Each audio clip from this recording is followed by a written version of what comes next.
Are joining people before profit. We want to build a challenge to the political establishment and lead the fight for an equal society and an eco-socialist Ireland. We want to build a radical political force that always stands with workers, fighting for fairness and rights, fighting for decent public services for all, campaigning for radical climate action, and to establish a genuinely left government that finally breaks the cycle of Fianna Fáil, Fine Gael rule. We will continue our campaign for a zero COVID strategy to get beyond the terrible cycle of surge and lockdowns and go on to build an All-Ireland single-tier national health service by taking private hospitals into public ownership. We want to achieve zero carbon emissions by 2030 and an urgent halt to biodiversity loss.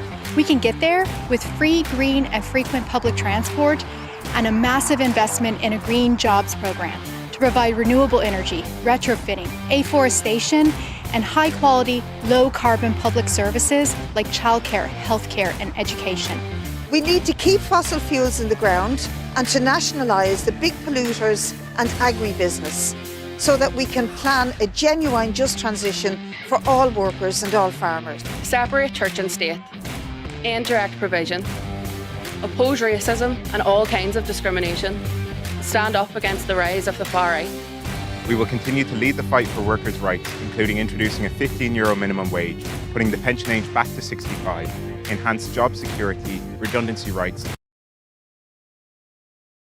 and trade union recognition. We want to tackle the housing crisis. We need state investment in a mass programme of home building for public and genuinely affordable homes to be built on public land for people on a broad range of incomes. All of us in Rise are excited to be joining People Before Profit to build the left challenge to the rule of Fianna Fáil and Fine Gael and the capitalist system. It's clear that people voted for change at the last election, and the disastrous policies carried out by the government since then only underscores the need for the socialist left to come together to kick them out.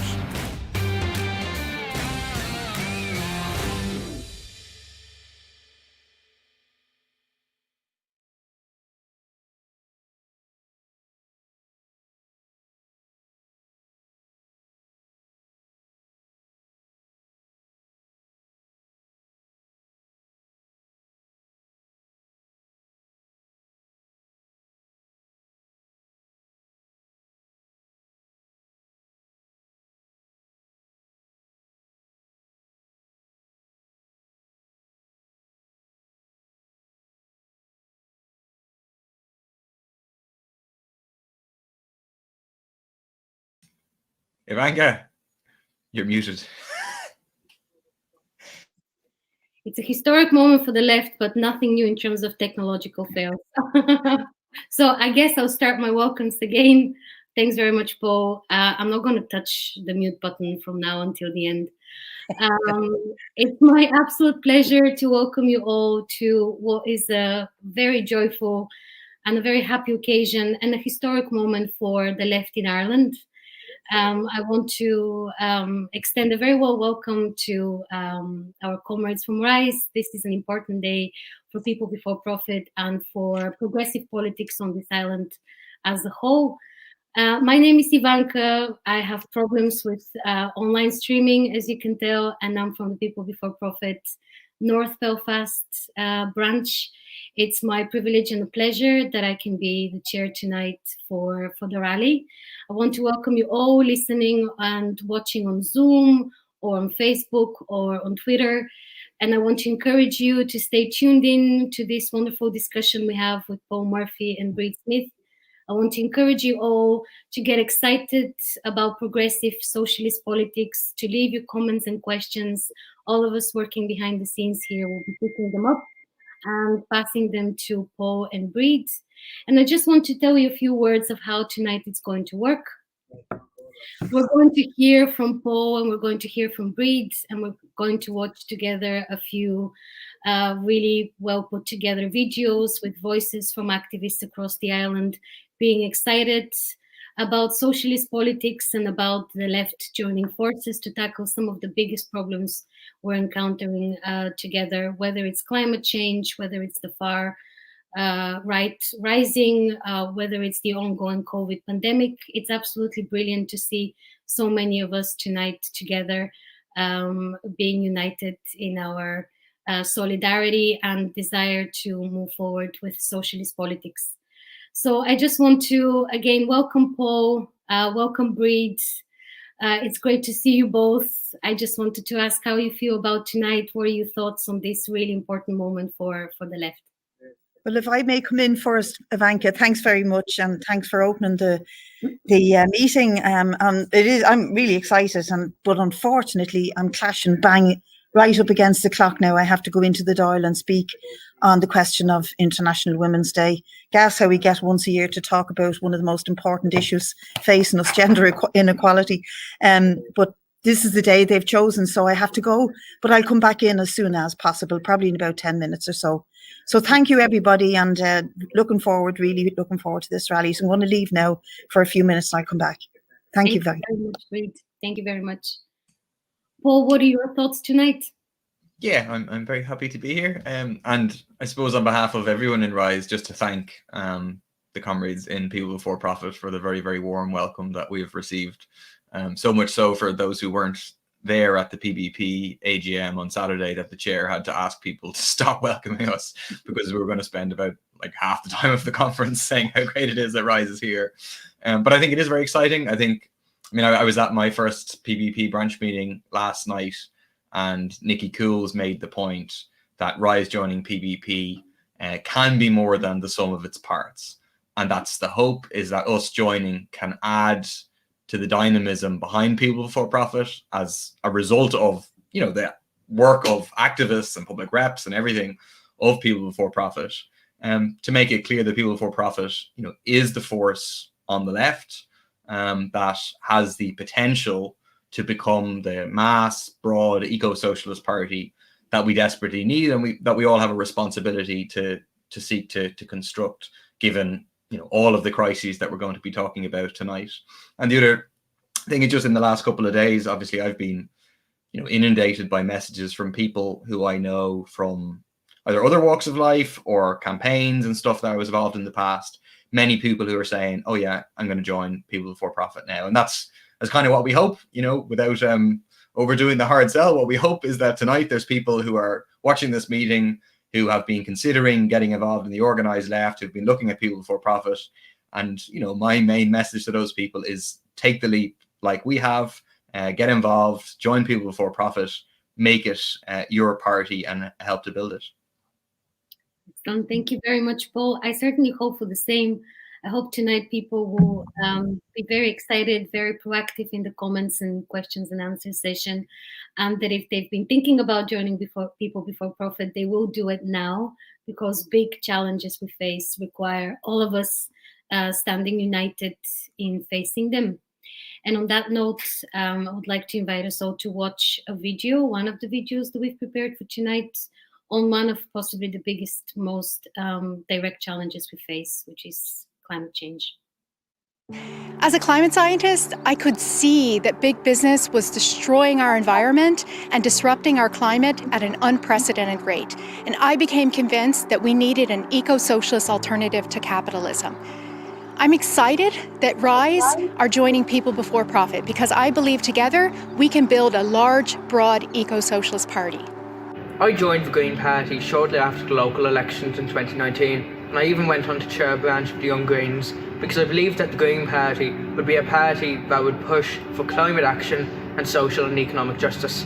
Unfortunately, that wasn't the case, and they decided to prop up Fianna Fáil and Fine Gael government. That's why I've made the decision to join People Before Profit, the only truly eco-socialist party who has unequivocally ruled out coalition with Fianna Fáil or Fine Gael. As a frontline health worker and an environmental activist, I see the devastating implications the health of our environment has on our own health. One example is air pollution, which is the single biggest environmental threat to our health. The changes we need to dramatically reduce emissions, to transform how we produce energy, to how we grow food, how we are transported, and how we deal with our waste, will also improve the quality of life for the vast majority of people on our planet. But we need transformational change. where we prioritise the health of people and planet before the needs for constant economic growth and profit. We need to fight for a healthy people and a healthy planet, and I believe people before profit are the only party on this island with that vision for change. Coming from a farming background, I know that radical change to farming systems is more important and more feasible than ever. We have a real chance to eradicate inequality and create a sustainable future for the farming sector. People before profit have been at the forefront of challenging big business and opposing free trade deals that damage both farmers and the environment, and I am proud to stand with them in fighting for a just transition. People Before Profit was formed in 2005 as an alliance of workers, environmental activists and socialists. And since then, environmental campaigning and campaigning for workers' rights and to protect our natural resources has been at the centre of our priorities. Campaigning to stop the privatisation of the public forests, our water resources, to stop the privatisation of seafront and other key natural resources. And so we're delighted to welcome in Rise to build that fight, to be a workers' voice, to be a voice for eco-socialism, and to lead a real fight to ensure that we have a sustainable future from an environmental point of view and from the point of view of working people. Thank you very much, comrades, for playing the video. Paul, what struck me when I was listening to the video was how many people are no longer satisfied with the piecemeal approach to climate. Instead, people are calling for radical solutions and radical change, and perhaps most importantly, prioritizing the health of people and the health of the planet instead of prioritizing private profits. And I guess that became quite an important theme even throughout the COVID pandemic, when we saw how vulnerable we can be to a system designed to prioritize profit rather than health and nature. So I was just wondering what your thoughts are on People Before Profit being a party centered around eco-socialism and that being a strong theme for us. Yeah, I mean, I think this is one of the kind of crucial points of agreement between People Before Profit and Rise, which led to certainly our decision to join and your decision to welcome us, which is a recognition that the environmental crises, both in terms of impending climate catastrophe and in terms of the biodiversity crises that we face, are like central challenges facing all of humanity today, and that the alternative, the system change, not climate change, that we need is change from a system which is based on profit, based on the exploitation of both workers and of nature. The alternative is a society based on democratic public ownership, putting people's needs genuinely first, and doing so in harmony with nature, which is what we mean by eco-socialism. And I mean, many people might have seen there's a famous saying by a guy called Chico Mendes, who was a Brazilian environmentalist, but also trade unionist. And he said, environmentalism without class struggle is just gardening. And I think for people watching the involvement of the Green Party and the government in the South, you might adjust it slightly to say environmentalism without class struggle is just cycle lanes. It's like stand over the scandal of the mother and baby homes, stand over CETA, stand over child poverty, but get a few cycle lanes. But I think, an important insight that eco-socialists have is that there's also, if you reverse that, like class struggle without environmentalism is also a dead end, because it means ignoring and not taking up this central crisis facing us. And, in essence, what eco-socialism means, there's a pamphlet which, in the process of our discussions about joining was co-written by Jess Spear, who's in Rise, and by John Molyneux, who's in People Before Profit, called What is Eco-Socialism?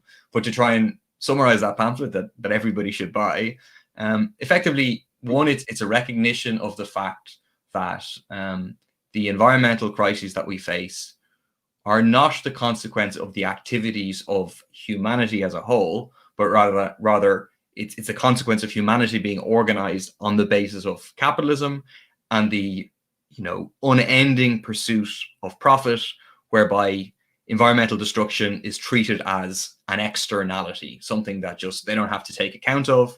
And it's fundamentally based on the exploitation of nature as well as workers. Secondly, that it means that understanding leads you to the conclusion that the only way to stand up to these people is on the basis of a mass movement, and in particular relying on the power of the organized working class who have enormous power, because we're up against extremely powerful forces. Like if you look at just one example, the fossil fuel industry around the world, their kind of claimed reserves of fossil fuels, which they want to burn, which simply cannot be burnt if we're not to make things a lot worse, to fly well over 2 degrees and keep going.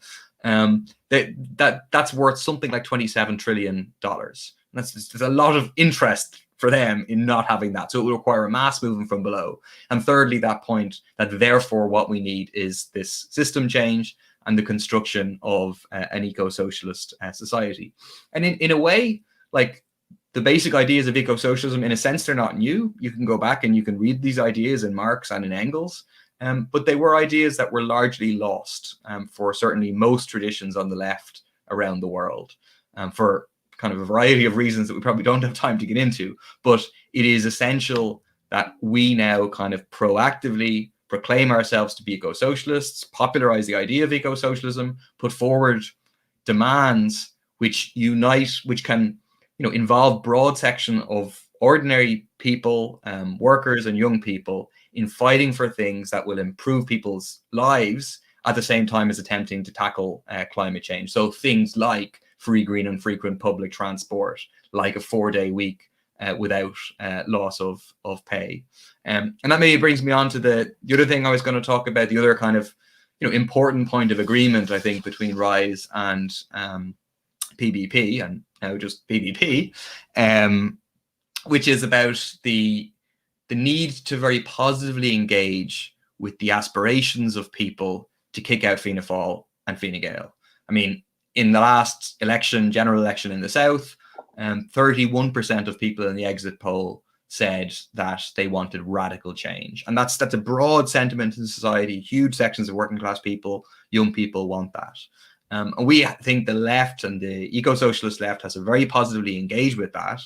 And we have to become the champions of a left government based on people power and committed to the kind of eco-socialist measures which are necessary to deliver the change that we need. And that means, one, saying and demanding of Sinn Féin that which is the biggest party currently and recipient of that kind of support, saying, you should rule out coalition with Fianna Fáil and Fine Gael, because any government that involves Fianna Fáil or Fine Gael, they will act to represent the landlords, the big polluters, agribusiness. We saw Leo Varadkar today claiming he doesn't know what beef barons are, which just proves he's kind of covering for the beef barons. So they will refuse to implement any change. So we need a government without them. But we also need, and I'll finish on this point, we also need a left government that actually learns the lessons, for example, of the experience of the Syriza government in Greece in 2015, which is to understand that a left government isn't kind of the end point. That isn't, you get a left government, then things are solved. In fact, what you need is a left government that realizes that just opens up a broader struggle, and should try to use a left government to open up a broader struggle for a fundamental transformation of society. Because you need something that is actually committed to the kind of policies that will deliver change, which means being willing to stand up to resolve the housing crisis, the big builders, the developers, the corporate landlords, etc., and implement policies that go directly against their interest. It means if you want to build a national health service, you have to be willing to take the private health industry into democratic public ownership. And it means if you're going to achieve 10% carbon reductions a year, which is what we need, you need to take the big polluters out of private hands into democratic public ownership, and to be used in that way to plan for a just transition which doesn't hurt ordinary workers, and in fact which benefits ordinary workers. And to do all of that, you need to be willing to stand up to and to break the rules of global capitalism. from the EU fiscal rules, to refuse to pay the odious debt. And the only way you're going to be able to do that is by basing yourself not on parliamentary maneuvers, but on mobilizations from below. So the kind of people power politics that we're standing for now, it's not just for now, it's not just until we get a left government, but if you actually have a left government based on eco-socialist policies, that those people power movements would, you know, be even more important if you're going to succeed. Thank you very much, Paul. You've given us a real good and a passionate summary and a call for action for eco-socialism to become the center of all of our progressive political efforts, as well as our, activism. And that just brings me to the thought that if we want to achieve system change and not just tackle climate change, but if we want the radical change that so many people, including those individuals we just saw, we're talking about, we need to ensure that we mobilize working class people so they can stand up for themselves, demand the type of left government that they want to see, that they voted for, the type of left government that is prepared to tackle the system that is destroying nature and health. However, in the context of COVID, least of all, I suppose we've seen workers being under extraordinary pressure, under extraordinary attacks. People Before Profit is a party that proudly supports workers. We've always been on the side of workers. We've based ourselves in working class communities. We are very much a party that stands with workers whenever they're being put under so much undue pressure like they are at the moment. So I would like to invite our comrades to share the second video we have prepared for tonight, which is all about workers' rights, and how we must protect workers' rights and stand up united in their defense. People Before Profit played a key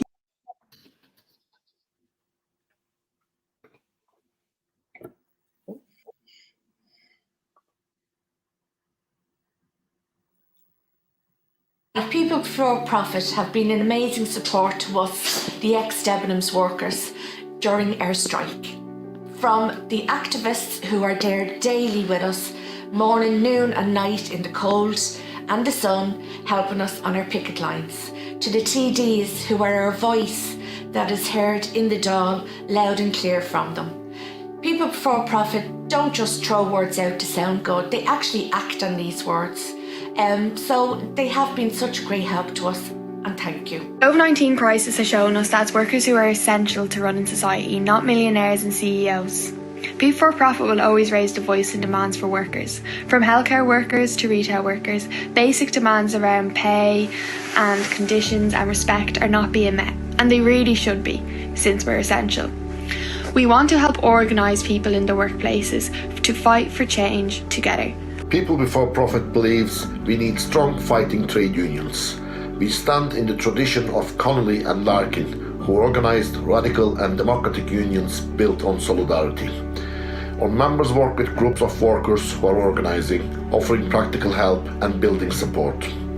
We are also active in our unions and workplaces, arguing to reclaim this militant tradition and again build a powerful trade union movement. People Before Profit representatives will continue to give a voice to workers who are fighting back. North and South, we have brought forward important legislation to challenge the anti-Thatcherite, anti-union laws. We've also used our platforms to help organise groups of workers, from student nurses to taxi drivers. People Before Profit is serious about raising confidence of workers and trade unionists. If you want to see this kind of politics grow, then join us building a party of workers today.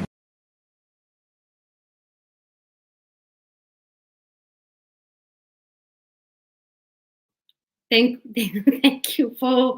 Thank you very much. Oh goodness, this is going to be a permanent fixture on my end tonight, I'm afraid. Thank you, comrades, for playing the video. Before I invite Breed I just want to ask her a question about People Before Profit's role in supporting workers. I just wanted to thank you all for leaving your comments and questions. I'm glad to see we're being active tonight. Let me share a few of the comments here. John says, on behalf of the Federal Branch, I welcome Rise to People Before Profit. Paul, we won't stop welcoming you for a while. You're very welcome indeed. Dilyana says, so many people are trying to make a profit out of the pandemic, which is a shame, something we definitely need to tackle. Solidarity first. Indeed, Dilyana, solidarity with workers first, which brings me beautifully to my question for Breed. Breed, during the COVID pandemic, I think what struck so many of us is how people, workers who would normally be seen as expendable, they would be heavily exploited with 0-hour contracts, with uncertain living conditions, became the backbone of our society during what has been a horrific year. Yet workers have not been awarded the respect and the protection they deserve.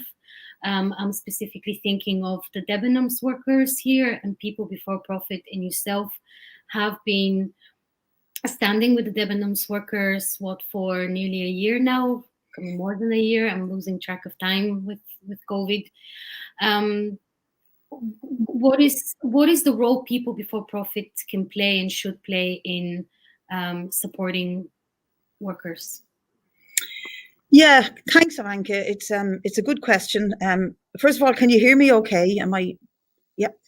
It's a very good question, and it's a key question for, I think, any socialist and anybody who really wants to change the inequalities of the world that we live in. But in this sense, I think it's been a very interesting year, and I think it'll be looked at from all sorts of angles for a long time to come. Even post-pandemic, there'll be all sorts of studies done about this period. But I think it shows a lot about workers, the role they play in society, and never again will somebody like Leo Varadkar or the head of the central bank be able to say, oh, but we can't manage without entrepreneurs. We need the best, the creme de la creme of businessmen and entrepreneurs. And that's why we have to give them bonuses and salaries worth 400,000 and 500,000. They can never really say that again and convince the mass of people that is the case because of the experience we've been through. I mean, everybody saw it. I mean, the claps on the Thursday nights for the frontline workers were for the shop workers, the bus drivers, the cleaners, in the main, the nurses, doctors and carers at the front line of the health service. But we couldn't have managed without all the rest of them, without those that put themselves at risk, whether it was in Lidl's or driving the 79 or whatever, or the Lewis drivers. We couldn't have kept even a modicum of a minimum of society going without. And I think it really struck people how workers make the wheels of the world go around and how they are central to everything. Workers that we disregard even sometimes, like cleaners, and clean spaces became so important in dealing with the health crisis. Workers like shop workers who people just don't think twice about, but who had to go in every day in order to ensure that there was sufficient provision of food and drink and medicine and pharmacies and all the rest of it. And that's a really important lesson. And it may sound like I'm banging on about it a bit, but it's a lesson that people like me, like Paul, like other activists in this call, couldn't have taught people very easily, right? Because you'd say that to them and they go, ah, yeah, but go away out that, sure, don't we need CEOs and well-paid managers and all the rest of it? Now I think we've blown that apart, that actually what we need are workers, collective groups of workers making things happen for us. So that's a really important lesson, and always one we should remind them of. And secondly, you mentioned it yourself, the collateral damage of the pandemic on workers, and a lot of it has been suffered by people like the Debenhams workers. And it's interesting that in all of these things that I'm talking about, they are mainly women workers. I've just spoken about it in the Dáil in terms of International Women's Day. It's been women workers on the Debenhams picket line. In the main, there's been men there as well, and women workers doing all the jobs that I've just outlined. And we can see how important that is in terms of society. But I also want to argue that for us, the Parliament and the left government that Paul spoke about, and I didn't hear all his contribution, but that's absolutely important, but it will not happen without people power. And a big part of that people power is the power of the working class. And when we say working class, we don't mean you have to be in a pair of overalls with a lunchbox in your back pocket. We talk about, nurses, doctors, people who actually work for a wage and who are dependent on this society and the wages that that they get, but also the value of their labour that is cheated from them. And we see how central they are to society. We also have to recognise how powerful they are in being able to change society. And that's why the establishment, it's terrified of strikes from key workers like bus drivers, train drivers, nurses, doctors, shop workers, terrified of it. Obviously, the Debenham workers have taken strike action in a period where they were shut down anyway, but they've been treated appallingly. But they've also shown amazing courage, amazing leadership, and amazing determination that we can all take inspiration from. But if we really truly want to challenge the system, we do need people power. And we've seen that, and we're reminded about it again most recently with the water charges and the escalation by the government to try and push water workers into the utility of Irish water. I mean, we're very lucky in many ways in establishing this new political formation that we can draw on a huge wealth of experience of people power, the water charges movement, the Repeal the 8 movement, the movement to get same-sex marriage, and indeed the movement for climate movement, the movement for climate justice, which has been huge, particularly among young people. And we can draw on that, and we can pull those experiences together. And they have been movements from below and movements of people power. And we also need to see the working class getting back their confidence, despite the low level of trade union organisation, despite sometimes the cowardly responses of the trade union movement. The working class need to reassert themselves on the political agenda and make demands that will give them, quite justifiably, better incomes, better childcare, better public transport, better just transition for dealing with climate change. All of those things are central to the workers' movement. And I think having this eco-socialist workers' party relate to that, insert itself in it, is very important. And I think we've done it well, and we've done it well in conjunction with the workers like Debenhams, but also the student nurses and midwives, taxi drivers, workers who are doing precarious work. We've related very well to airline workers during this pandemic, to the public health doctors. We've been doing a lot of work and a lot of highlighting issues alongside many different categories of workers, and we will continue to do that, because without people power and working class people, we're nowhere. And what we are best at is being a voice for people power and a voice for the working class and a voice for the movements like the climate movement. And together we can make a very good marriage, I think, the movement and the TDs who speak up for them in the Dáil. So I find, just to say, I mean, I tried to say it at the outset, only I was under pressure. I think that this merger is really, really good. It's healthy. It seems natural. It seems like it should have happened a long time ago, and I'm delighted it's happening now. And I think it'll give an awful lot of hope to people out there. In fact, I've just been served a cup of coffee earlier on by a guy who works here, who said he joined after the Lekela rally the other night. He joined People for Profit. He's so delighted about the merger of Rise and PPP. So that's just one person. But whoever's out there, and if you're interested in listening, please join and make this bigger and stronger and more accountable and more significant than the best we can be. Thank you very much, Breed. When I was listening to you, I was taken back to when I joined the party, 6-7 years ago. Again, I'm losing track of time. And as a worker myself, I think it's very easy to start feeling completely isolated, to feel powerless, to think that nothing can change when you're facing what Paul described at the beginning as the big companies, the big profit, the big business.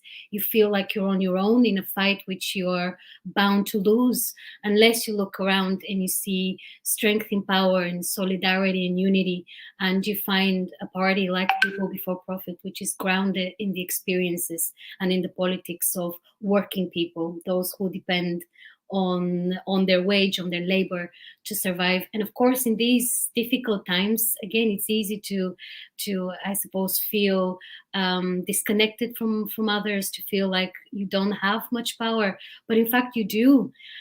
We have tremendous power standing united and in solidarity and calling on the trade union movement to pick up our fights. I'm very proud of People Before Profit for being a party supporting of workers. And on that note, Can please, yeah, of course. Just one thing, I've just kind of listened to you there, and one thing I should have said a bit more succinctly or correctly. When I said we've been very lucky to have, you know, the water charges movement, the repeal movement, the same-sex marriage movement, the climate movement, and to relate to that, we were actually quite central to it. And I'm not trying to blow our own trumpet, but the socialist left was very central in pulling the water charges movement together and relating to ordinary people to help them grow and stand on their own 2 feet and develop that movement, and similarly with repeal and the climate movement and all the rest of it. So I think that's an important dynamic that I may have just kind of slipped over and not mentioned. So I just wanted to clarify. Well, thank you very much. No, absolutely. People Before Profit has been central in some of the, not some of them, but in my recent memory, in all of the major examples of workers standing up united and leading their movements. My experience would be with the Black Lives Matter movement in Belfast, where People Before Profit played a crucial role in making sure that people could have that day and talk about racial justice and solidarity and unity at a time when institutional racism is looking to divide workers. So People Before Profit's contribution to people's power and people's movements must be acknowledged and celebrated. And I completely agree with the comment that we just saw now, which is we're tired of talking, we want to do now. And I absolutely join in with that sentiment. And on that note, I would like to invite our comrades to play the third video we have for tonight, which is all about people's power. People Before Profit played a key role in the campaign to repeal the 8th Amendment, in the Dáil, on the doorsteps, out on the streets. And I'm delighted to hear that Rise have joined PBP. We need a strong, united socialist left to fight against all oppression and for equality for women, for LGBTIQs, for all marginalised people. So let's get on with it. When it came to the Black Lives Matter protest, People Before Profit did not shy away from the issue. They have consistently helped with the fight against racism and the far right, and they've used their voice in Stormont and the Dáil to support the movement. As a disability rights activist, I've seen firsthand how we are stronger when we come together. People power is the real motor for change.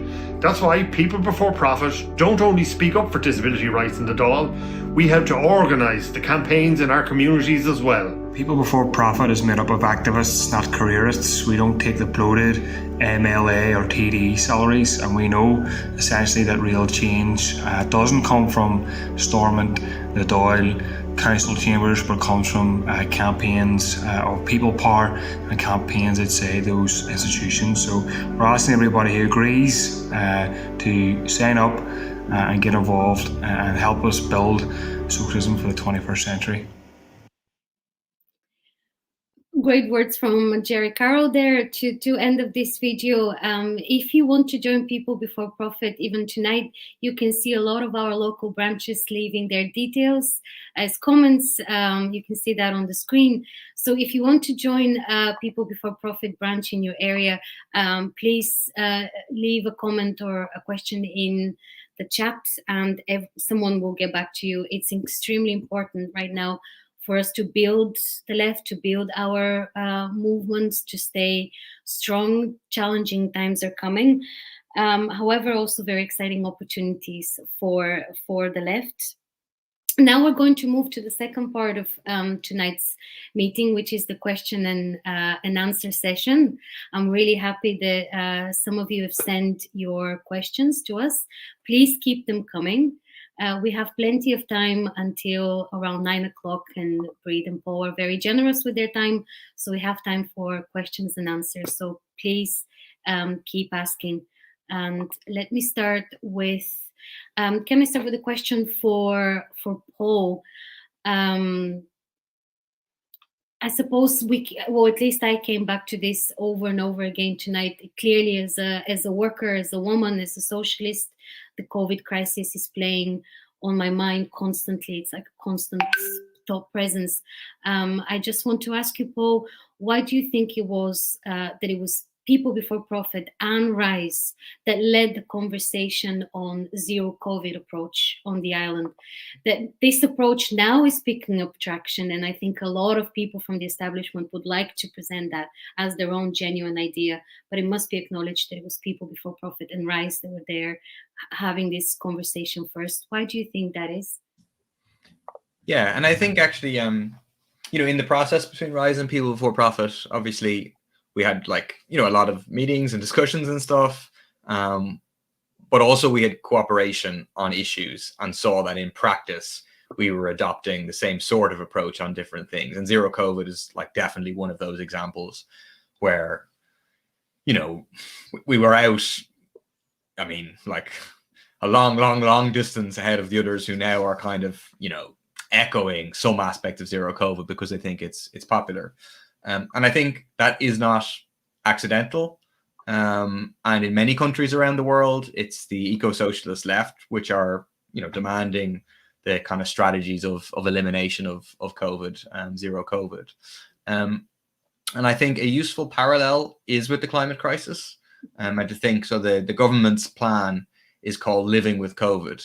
And, if you have a government that thinks that we can live with COVID, well, then unfortunately, the same parties are going to try to live with disastrous climate change as opposed to avoid it. Whereas we, took the very opposite approach from the start. And I think, what we did was we followed the science of it, as we do in terms of the climate change. And following the science on climate change leads us to very radical political conclusions. But we followed the science in terms of what could be done in terms of COVID. We didn't allow ourselves to be pressured by short-term profit interests, which all, or certainly the vast majority of the other parties, would trail the latest lobbying from the pubs or the restaurants or whatever.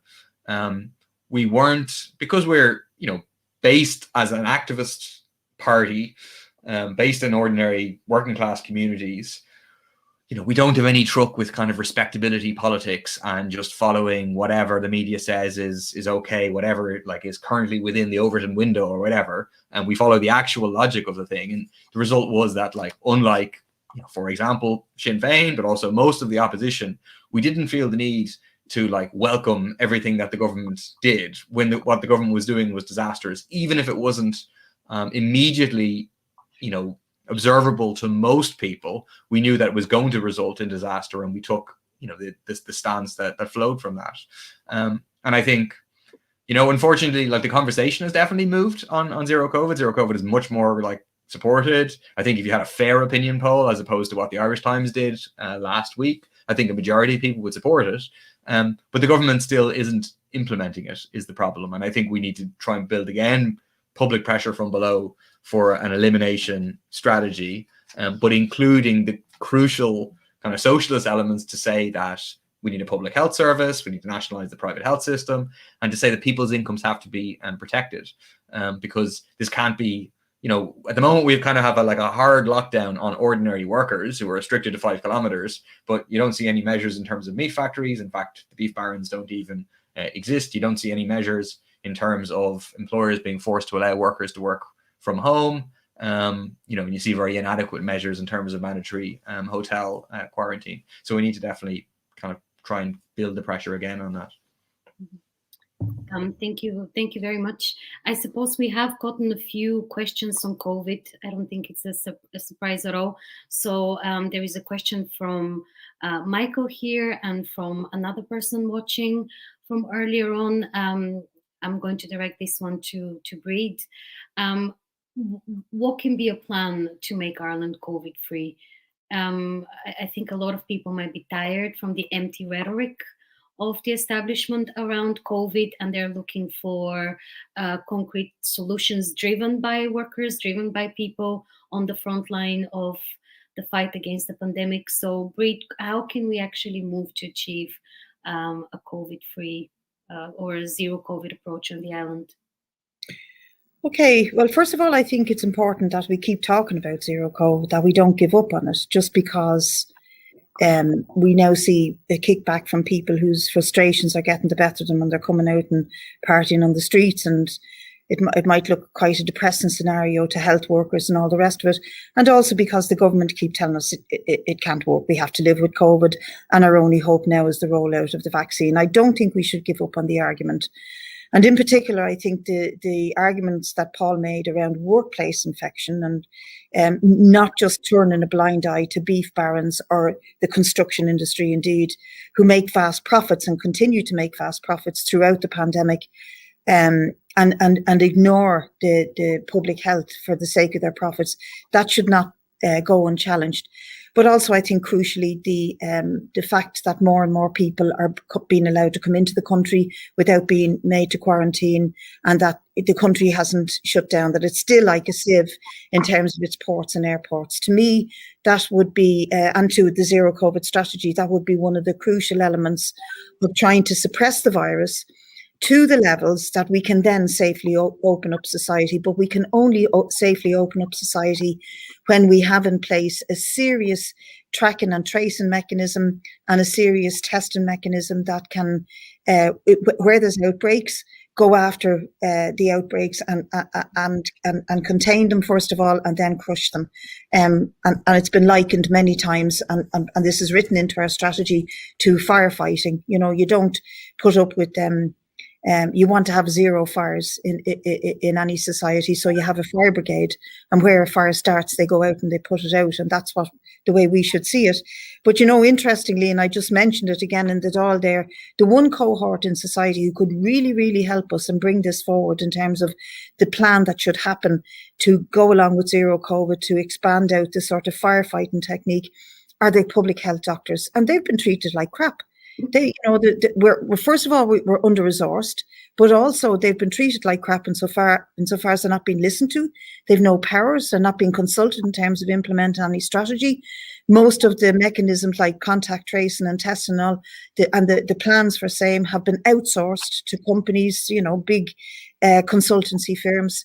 So, you know, that has to stop. And I think we can really do this if we do it with public health at the forefront and with that. So first of all, we have to keep talking about it, and zero COVID still has to be an ambition for us. Combined with the distribution of the vaccine, it's absolutely possible, and we still have to keep it at the front. I don't know if Paul wants to add anything to that, but that's some of the main things. Thank you very much, Breed. Again, whilst listening, I'm receiving a lot of the positive comments people are leaving about the videos and about the discussion tonight. Allow me just to read a lovely comment from Deirdre. As someone with direct involvement and history in the mother and baby homes issue, I really value how People Before Profit has made sure to put survivors' voice in the center of discussions and meetings. And an equally lovely comment from Connor, feeling proud watching these videos, seeing comrades, friends, the very best of our organization. It's amazing to see the diversity of activists and leaders we have in our ranks, fighting in every major movement and struggle on this island. Thanks very much. Keep these lovely comments going. There are quite a few questions coming in now, and I'm trying to make sure that we cover some of the main topics people are asking questions on. And of course, one of the topics that people have a lot of questions on is left government, the idea of a left government. So there are quite a few questions here. And again, I'll ask you both, please feel free to answer in whichever way you want. Here is the question from David. What are the chances of bringing in Sinn Féin and Social Democrats to the movement? Have People Before Profit reached out? Maybe that's a quick one that you want to answer. Maybe start with Breed. Yeah, I mean, you always give me the hard ones. I'm only joking. I'm only joking. Have we reached out? I mean, after the last election, which by the way is only a year ago now, it's hard to believe it's only like the 26th or something of February last year that the election was over and all the results were in about now. And it was after that we pushed for the possibility of the formation of a left government, and that the left should come together and discuss that possibility. And we very much started that election with the slogan of break the cycle of Fianna Fáil and Fine Gael, and continued on that debate by insisting that we can form a left government. And we did have talks with Sinn Féin and had a meeting or two with the Social Democrats, and I think that was about it, maybe some independents. But I think from the outset, the Greens were hedging their bets to go into coalition. Paul can correct me on this now. My memory might be a bit shady about did we talk to the Greens or not. But from the outset, I think their preference was to go in with Fianna Fáil or Fine Gael, and they've ended up with both of them. So you'd be for the Greens. But we did have those debates and we had those discussions and we looked at the possibilities. But I think, to be honest, that we were really wanting to push forward and to see if this was possible. And I think, to be honest, the others gave up sooner than we did. And then the right came together to make the formation that they got. But it would still be something that we want to see happen. Of course, we want to see a left government. How are you going to get equality? How are you going to change to get workers' rights unless you have a strong left government that's going to put the shoe down and stand up to the system and say, no, the wealth must be shared. And there are certain basics like housing and health that needs to be corrected in society, like childcare, like workers' rights, and those would be the things on our agenda. We would also very much want to see a united Ireland from below. We don't want to see united Ireland that's imposed by discussions between Washington and Brussels and London and Stormont.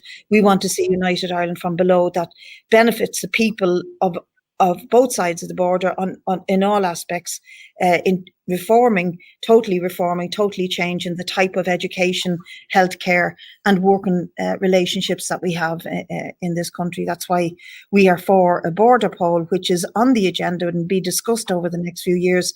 But in fighting for that, we have to bring everybody with us. We have to bring all sections with us and have a dream and an aspiration for an Ireland in the vision of James Connolly, an Ireland that isn't divided on sectarian lines or on nationalistic lines, but sees the working class as being the victor and the driver of the agenda.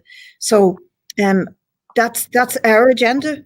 That's not necessarily the agenda of the rest of the left, but it is important that we discuss the possibility of a left government with them all in all situations.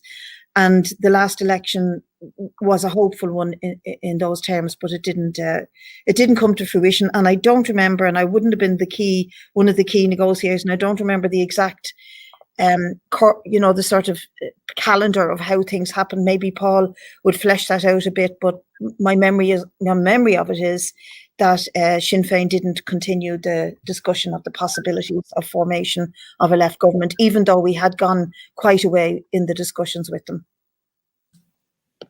Yeah, if you want, I can add to that. I mean, I think we met with the Greens once, and like Reid said, they definitely weren't interested in pursuing the idea of a minority alternative government or whatever. The Soc Dems, to be honest, weren't really interested either, is the truth. And Sinn Féin was more interested in the sense that I think they felt the pressure to discuss with us because we were talking to their base and saying, this is what people want. But I think they saw the idea of a minority government as being kind of unrealistic. But I do think, this will be a key issue in the next election because there will be the possibility to break the cycle. You know what I mean? Like Fianna Fáil and Fine Gael coming together, that's a reflection of their extreme weakness, not of any strength. You go back to the 80s, between them, they would have had high 70s into the 80% of support sometimes, Fianna Fáil and Fine Gael, and they're down now to the low 40s.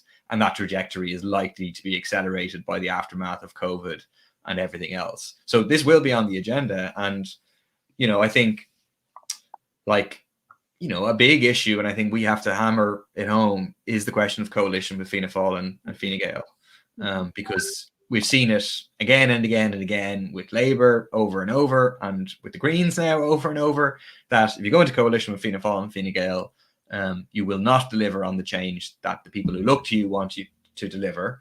And you will erode your own social base by taking the hit for all the bad policies that they're in favor of because they represent the 1% in this country.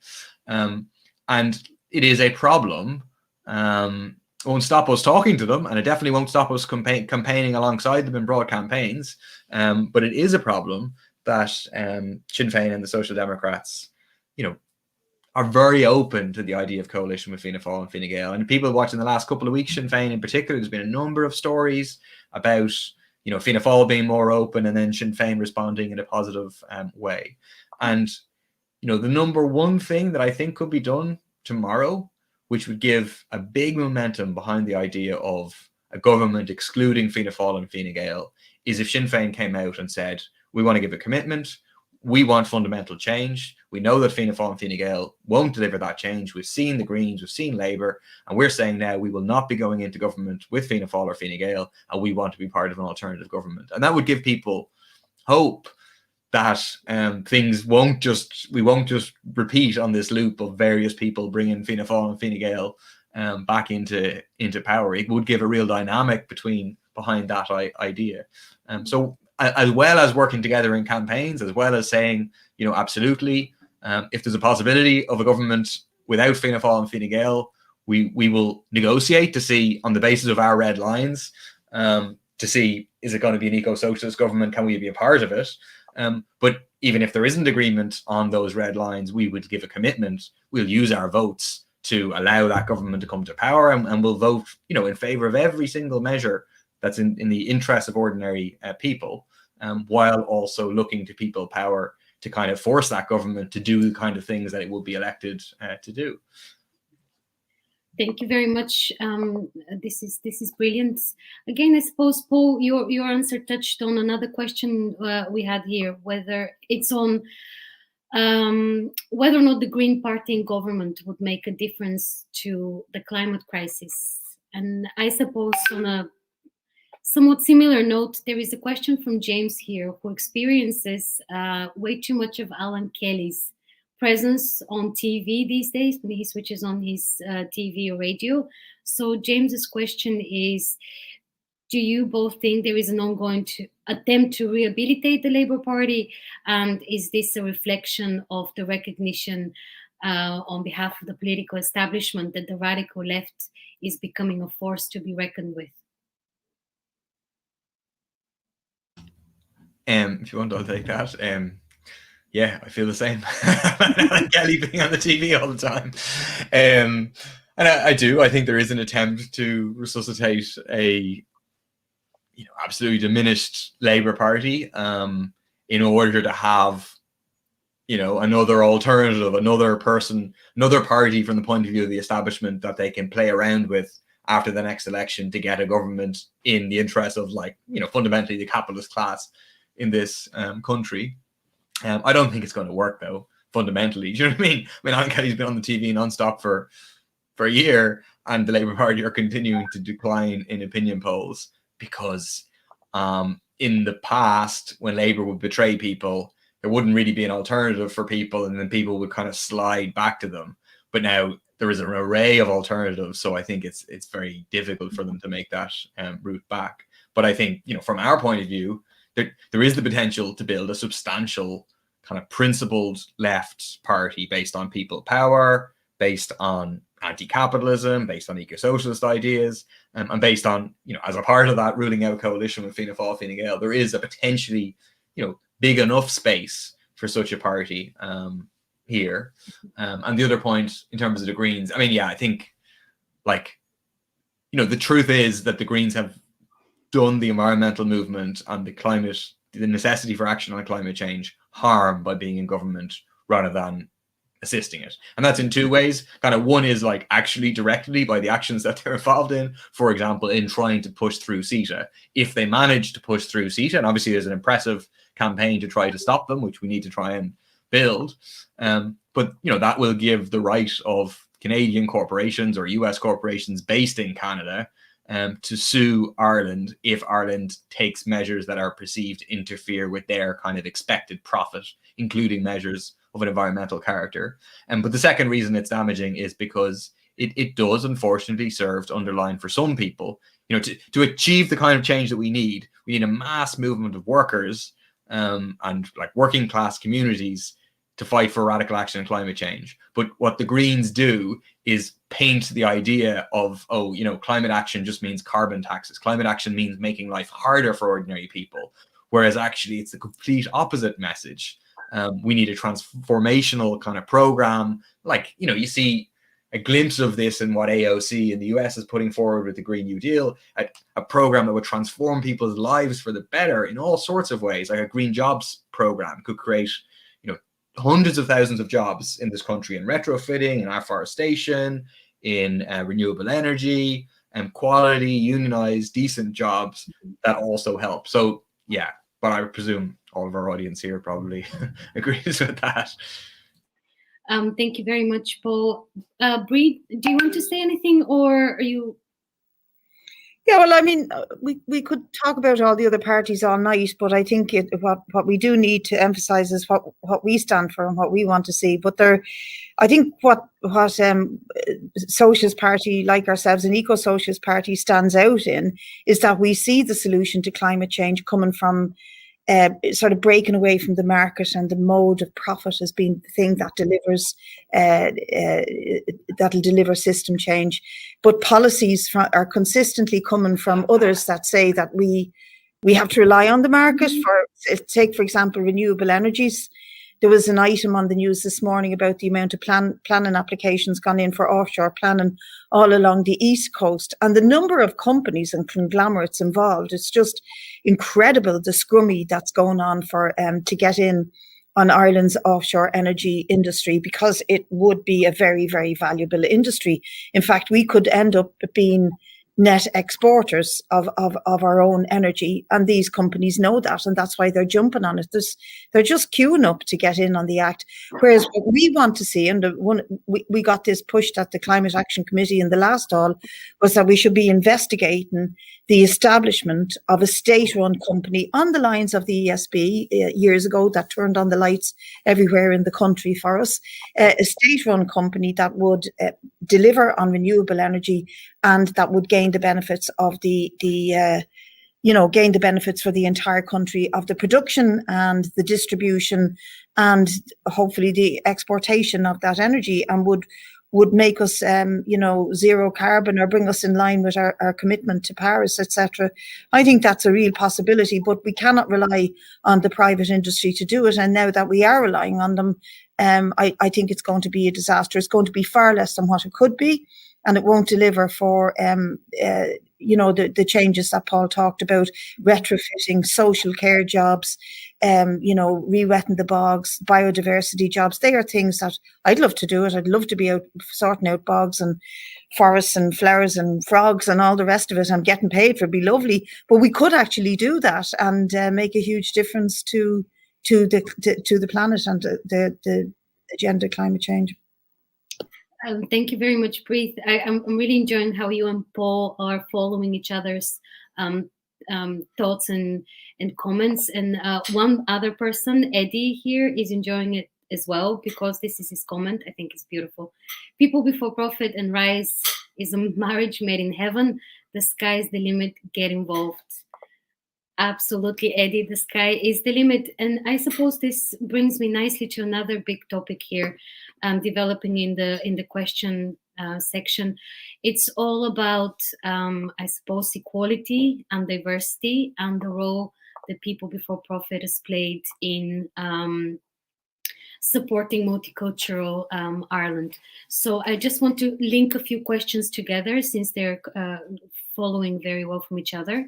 So first is a question from Mehmet. People before profit is the leading force in genuinely defending migrants and minorities and standing up to racism. There are many migrant voices that don't get noticed by the establishment parties and the state institutions in multicultural Ireland. From undocumented workers to asylum seekers in direct provision, PBP stand is very clear. Could Paul and Brit both comment on how we can make people before profit even more a platform for all to stand up and fight together? I'll let you answer this question first, and then there is a really interesting question that came on about the far right there. So how can we ensure that people before profit is a party when everyone can come and join and unite with other people to ensure. Yeah, I'll try and take that one, Ivanka. I mean, it's interesting. Okay, pre-COVID, forget about COVID for a minute, but if you look around at the diversity in the workforce in Irish society, it's been really interesting kind of overnight development. You have, hundreds of thousands of migrant workers working here now in all sorts of industries, being super exploited in all sorts of industries as well, but being totally underrepresented and probably mostly unorganized. And I think that this is a huge challenge for us, both north and south. And it's a huge challenge, but it's also a necessity and a really, really important part of what we should be doing. Now, as well as fighting the oppression of migrants, and you're going to ask a question about the far right and stuff in a while, as well as that, we also need to organize them. And we have, for example, even under COVID, made attempts to reach out to the meat plant workers. Paul raises it all the time and has done a really good job in highlighting this issue in the Dáil. But we've also been working away in the background, and we have a bill ready to go before the Dáil. And we know we're not going to get it passed. We're going to meet massive opposition, but it's a way of shining a light on it and of trying to bring migrant workers around the sort of politics that we represent. And that bill is all about the provision of a sick pay scheme for agency workers that come into this country, and it'll really covers and speaks to meat plant workers and care workers and people who are super exploited through the agency system. So I think that kind of thing is important, but I also think we need in our workplaces and in our jobs and in our lives and in our colleges to be very much engaging with the issues that impact on migrant workers, whether they're the Deliveroo workers or bus drivers or nurses. We have to be very engaged with it. And it's really nice and interesting to see how diverse the Irish workforce has become. I was just thinking there of two particular strikes. One, the nurses' strike about a year and a half ago. Remember, they went out early. Wasn't during the election, was the year before, maybe a year and a half to 2 years ago. And picket lines, huge picket lines like James's and Beaumont, were very colourful in terms of the composition of the workforce that were there. And previous to that, there was a bus strike, and I remember going around the picket lines in Harristown, etc., and very diverse and very mixed in terms of the composition of workers. And that is really important in undermining the far right and racism as well, that you see that unity among workers. So I think it's a very much a challenge for us to organise around that and to speak to, in terms of what we're trying to do to make life better, to speak to migrant workers, both in their jobs and in our communities as well. Thank you very much, Breed. Paul? Yeah, I agree with all that. I just also actually pay tribute to Mehmet, and it's an example of the kind of party that PBP is that the role that Mehmet has played in Unite Against Racism, but also very recently in terms of being involved in the protests in Dublin West about the killing of George and Kensho. And I think, again, without blowing our own trumpets too much, I'll blow Breed's trumpet, that People Before Profit, at a time when it was a bit difficult, but called out what was happening. One, in terms of asking the questions that need to be asked about the killing of George and Kensho, questions which have been underlined by development since, which really, stress the need for a genuinely independent inquiry to take place. And secondly, in standing up to the use of the horrific killing of George and Kensho by the far right to try and demonize Black young people in particular in this country, horrendous stuff, lies about George having had a machete and all this kind of stuff, really obviously kind of racist tropes, but that unfortunately did get a certain spreading around on social media. And I think we took a principled stance in terms of trying to explain to people, no, that's not the case, trying to expose the lies that were being spread by the far right, to explain why they were trying to spread them. And I think that's really necessary, because part of the struggle to unite the working class, which is essential if we're going to achieve the change, is to combat, negative attitudes, racist or semi-racist attitudes that can exist within parts of the working class at different times, and to explain why, look, this harms all of us. We have a common interest in terms of fighting. And that starts in terms of the kind of local organization that Mehmet is involved in on the ground, and that many PPP members, as well as other left activists, of course, are involved in. Mm-hmm. Excellent. I think the conversation about the role People Before Profit is made in making the party a welcoming space for migrants like myself, from Black and minority ethnic people, to organize, to get united, has been incredibly important. And the killing of George and Kencho, we saw People Before Profit and United Against Racism. Of course, Mehmet offer a lot of support. I suppose that answers the question we got through the chat about equality often being a phrase bandied about by many different political traditions, and how relevant equality is to the agenda of People Before Profit. I think the conversation we just had casts a lot of light there. I just want to ask you both another very interesting question. It comes from Emma. Why do Paul and Bree think Leo and the mainstream media are trying to link the far left to the far right?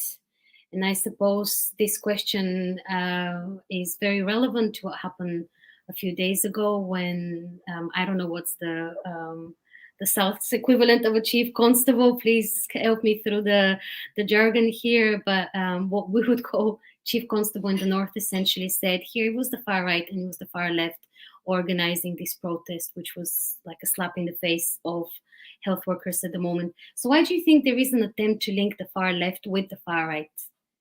Surely that's always been an attempt on behalf of the mainstream media. Paul, do you want to do that one? Sure. Yeah, no, we kind of, it's a Garda Commissioner is the name of yeah, is what we call them. But also we saw today actually a little bit from Leo Varadkar in the Dáil in response on the beef barons question, because he said he described it as a populist conspiracy, the idea that they represent the beef barons, and it clearly is attempting to link it all.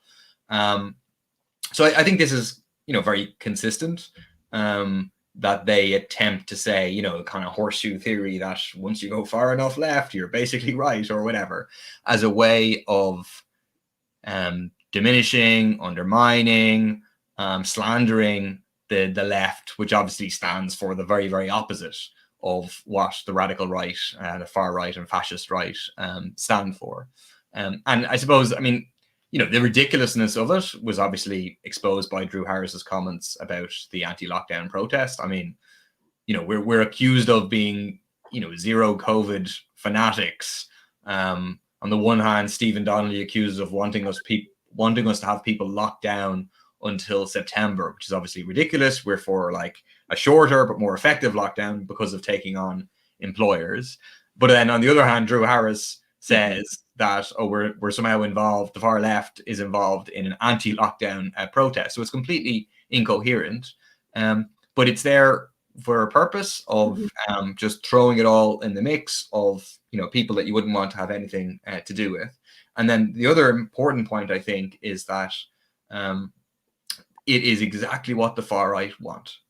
If you remember when Heather Heyer, the socialist in the US, was killed at a far right protest, Trump responded with kind of both sides, that both sides are guilty of this violence.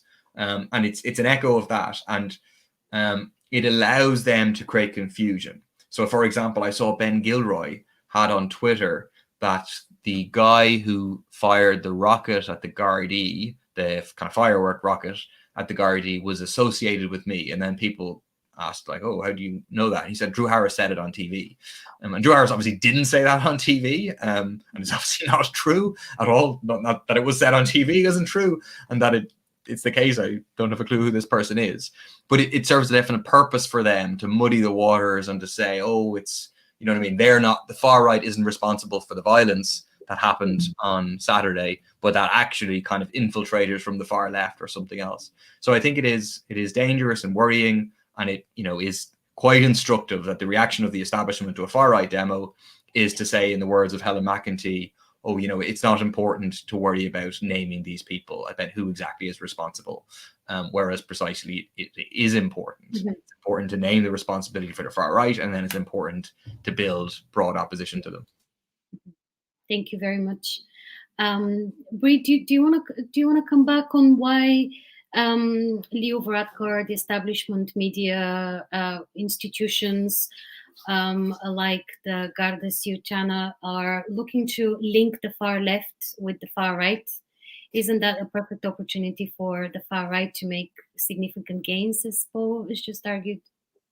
Yeah, well, I mean, historically, that's always been a problem with the establishment, that they don't challenge the far right, and in many ways they feed into their agenda, and they do it, as Paul said, to try and make both extremes look like they're the same, and to balance it out. But they actually give the far right cover by doing this. But I always think back when I first got elected, and it was after the water charges movement. The establishment were shitting themselves about the outcome of that election, because it was such a big movement and so many new radicalized people getting elected. And one of the arguments they constantly made was the centre must hold, and they see the centre as being them, and that the centre must hold. They must be always in the dominant position. So it makes sense if you believe that you're the centre and you must hold, and you have to kick at both sides and say yous are all the same, and it suits them to put us all in the same category, but it also makes them look like they're the good guys in their eyes, obviously, and probably in the eyes of a lot of fluffy people around society. But certainly, I think the point Paul has made is that it's a dangerous strategy, because it doesn't call out the far right for what they are, and it confuses the population about them, and it gives them cover. So for all those reasons, I think it suits them to do it. Thank you very much. I'm just mindful of time here, so I think we have time for a few more questions that we've collected here. I suppose a very important question that all of us in the left need to be asking ourselves is, at a time when the need to mobilize working people in broad and mass movements is more important than ever, Roshin asks, an estimated 40% of the public do not vote. How do we as a party intend on reaching out and connecting with these people? Is it even possible to use conventional methods? And in a similar way, Eddie asks, can Bree and Paul say what we need to be doing in our trade unions? Both of you earlier mentioned that trade unions are a key way for workers to be organized, to be united, to be supported in their movement. So how do we reach out to that massive people who are not voters, who are not engaged in politics at present, yet they're crucial for us? I mean, in terms of reaching non-voters, and I think that this overlaps with the question of trying to fight the far right. Not that non-voters are necessarily far right or anything like that, but the same thing needs to be done. Like there's lots of things we need to do to fight the far right. We need to build a broad coalition. We need to be involved in local community groups again. But like ultimately, I think the most important thing we need to do is to build a substantial political force that gives people hope, that gives people the idea that we can have a radical alternative that provides people with a narrative that is accurate, and that it explains why people face the crises that they face in terms of their housing situation, in terms of their health situation, in terms of their kids, in terms of their jobs, and like correctly places blame for those things upwards at the Dennis O'Briens and the Larry Goodmans and the rest of them, as opposed to kicking downwards at migrants, at LGBTQ people, at travelers, at whatever.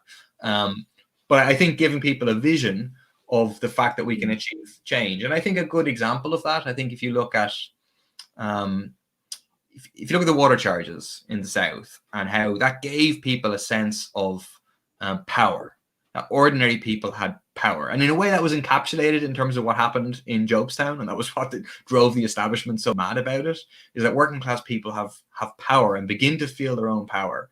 There was a huge engagement in politics as a result in that.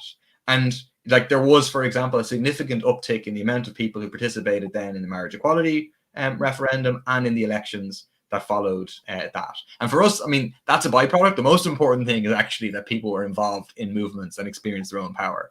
But the more that people are involved themselves in people power movements, the more they learn to trust, like, you know, their own sense of existence, their own experiences, as opposed to the kind of the propaganda that's pushed at people through the media or whatever. So I think that, like, to be honest, like, you know, it's not primarily about getting people to go out and vote and then so that they vote for us. It's actually, the main thing is we need to get people organized, get people active, and to say to people, look, we're not, and this is different than other parties. We don't go around at election time saying vote for us and we'll sort out your problems. We go around at election time and say, yeah, if we get elected, we'll use our platforms to try and assist you to get organized with your neighbors, with your workmates or whatever, and we'll work together to try to sort out our problems. But that's the key thing, is to place the emphasis on that organization from below and to give people confidence and to give people hope about an alternative. Maybe I'll leave the trade union one to you briefly. Thank you very much, Paul. Well, I kind of missed the question because the guys, the security guys, were coming around the convention centre, and I just had to ask them, can I leave whenever I like, because I don't want to get locked into this place all night. But I'm sorted, I could leave. But I do want to add to it, Ivanka, and this is kind of an interesting thing about the period of COVID, is that people before profit have added on, I don't know, it's over 1,000 members in the last year. We've really grown. And it's through platforms like this, social media platforms, and people watching the website, reading the Rebel website, coming to local branch meetings, you know, because branches are meeting over Zoom. And obviously, you know, hopefully taking a bit of heart from the work we're doing in the Dáil and in the council chambers in the north and in the south. So I think that's quite an interesting phenomenon, that even though it's a period where you would think, oh shit, everybody's going to get left behind because we're all so atomized and we can't get out and about and all the rest of it. In fact, people are becoming quite political in this period, and certainly we're very heartened by the number of people joining, which means that I think it's once a month or once a fortnight we have new members meetings. They're very interesting. There's another one coming up next Tuesday.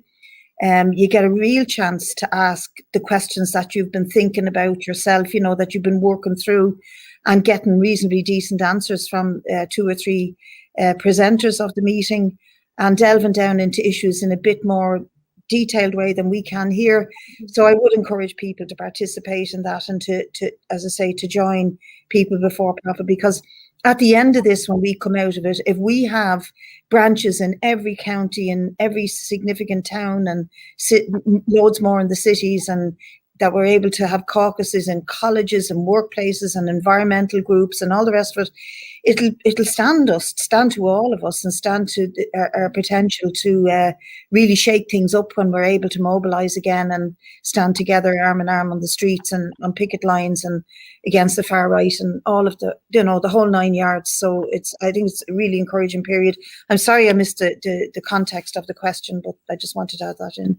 You got the context perfectly right. The context is, how do we reach out to people who are currently not voting, who don't have faith or trust in establishment politics? How do we bring them on board as a party? And also, how do we support trade unions, which you elaborated on earlier? I suppose I'm very mindful of time now. There is time for one last question, and it's such a question as to invite you also, perhaps if you wanted to share your some final thoughts for tonight's brilliant discussion. Brid, I was listening to you, daydreaming of those days when we can go back on the street and, as you say, link arm in arm. I'm very proud that whenever People Before Profit organizes, it organizes on a 32 county basis. Those of us in the north often come and support comrades in the south, and of course vice versa. So my question to you both is, we often emphasize that People Before Profit is an all-Ireland party. Why is this important for the socialist left today, considering all the challenges that we've discussing in the last hour and a half? Okay, I'll start by saying that this morning I was listening to the discussion with Simon Coveney and the latest sort of threat to the Brexit agreement and the protocols that have given them a border down the Irish Sea.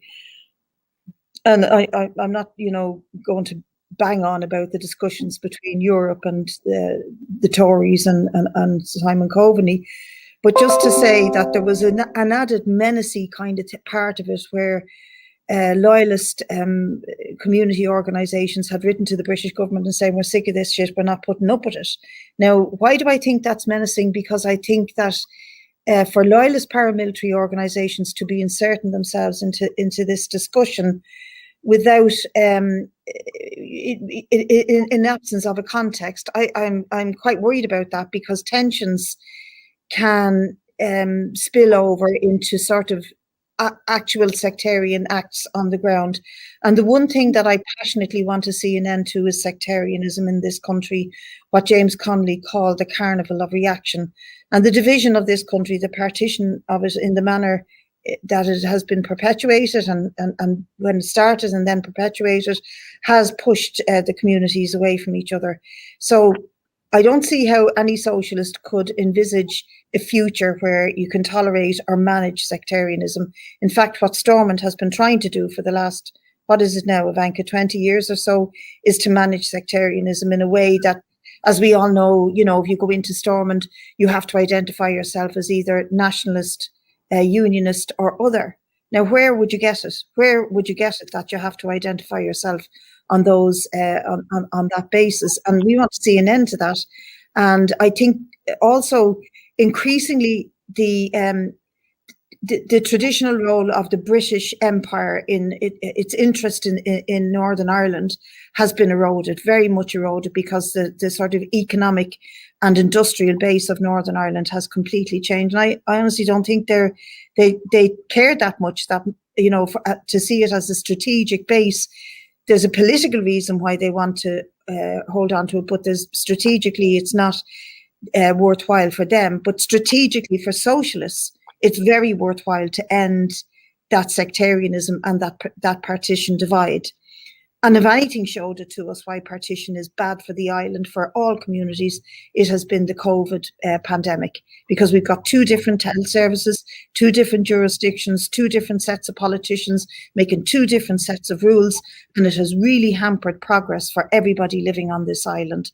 And I think that's just a practical example of why it's important for socialists. But then there's the principal point of being totally against sectarianism, against partition, and seeing the question of how this island can be run differently with a change from below, where everybody, whether they're Protestant, Catholic, black, white, Jew, dissenter, gay, straight, can work and live together in the context of creating a new society. And that's why I think it's important, not just important, but very exciting challenge for us. Thank you very much. Yeah, I mean, I was going to also use the carnival reaction quote from Connolly, because that's Connolly predicting what would happen if there was partition.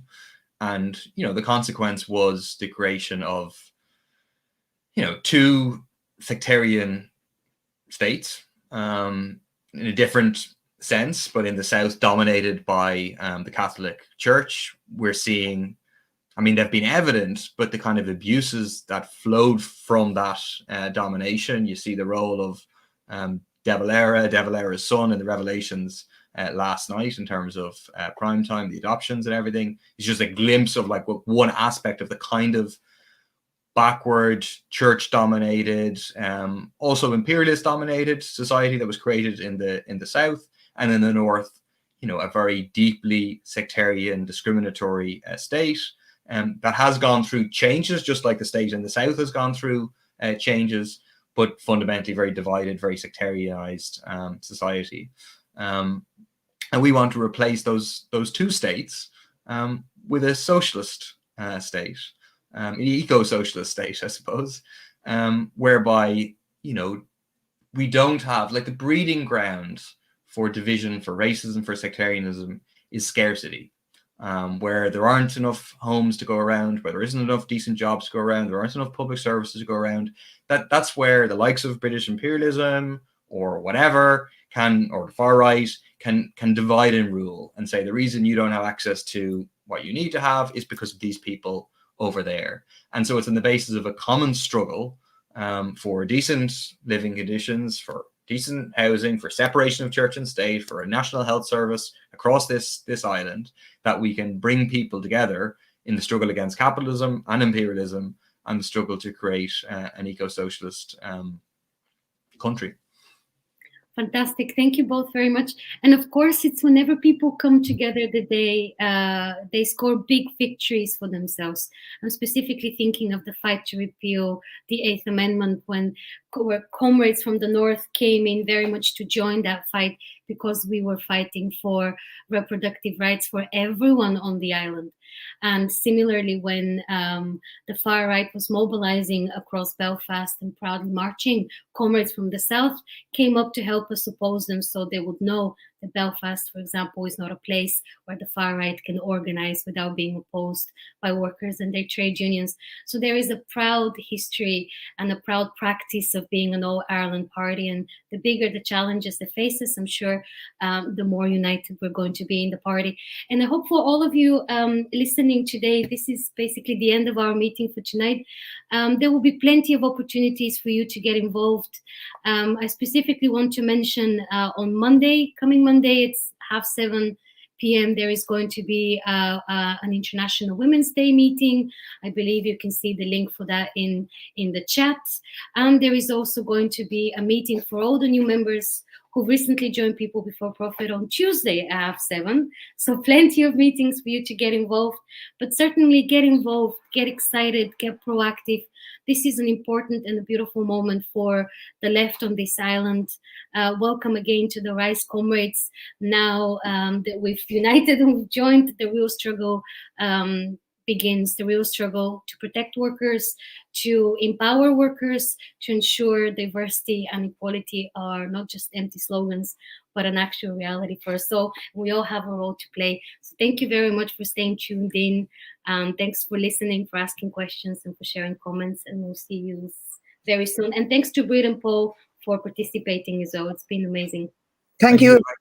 These are joining People Before Profit. We want to build a challenge to the political establishment and lead the fight for an equal society and an eco-socialist Ireland. We want to build a radical political force that always stands with workers, fighting for fairness and rights, fighting for decent public services for all, campaigning for radical climate action, and to establish a genuinely left government that finally breaks the cycle of Fianna Fáil, Fine Gael rule. We will continue our campaign for a zero COVID strategy to get beyond the terrible cycle of surge and lockdown, and go on to build an All-Ireland single-tier national health service by taking private hospitals into public ownership. We want to achieve zero carbon emissions by 2030 and an urgent halt to biodiversity loss. We can get there with free, green and frequent public transport and a massive investment in a green jobs program to provide renewable energy, retrofitting, afforestation, and high-quality, low-carbon public services like childcare, healthcare and education.